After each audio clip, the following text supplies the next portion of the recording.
I'm Andrew Zolli. I'm the executive director of a global innovation community called PopTech and the co-author with Anne-Marie Healy of a new book called Resilience: Why Things Bounce Back.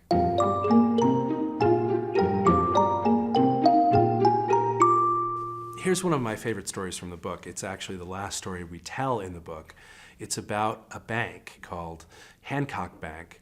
When Katrina hit the Gulf Coast, people were out of their homes. Their homes had been obliterated. There was no working electricity. Many people's basic identifications had been washed away in the storm. They couldn't even prove who they were.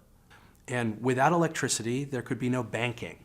And you couldn't go to the ATM machine and take money out because the electricity powering the ATM machine wasn't working. Well, one of the things that people really needed in that emergency was cash. They needed money.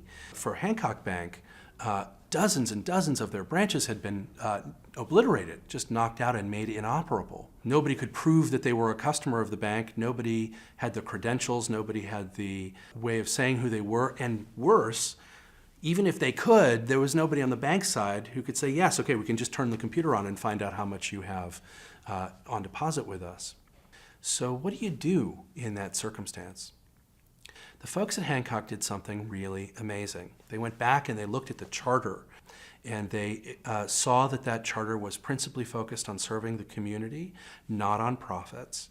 And then they did something truly extraordinary. They decided to give a couple $100s in cash to anybody who asked for it. I mean, anybody. Didn't have to be a customer of Hancock. So anybody who would sign just a simple slip of paper with their name and their address and their social security number could get cash immediately from Hancock. So this is a profound act of generosity and trust right when the community is in its most vulnerable state. And here's what's amazing.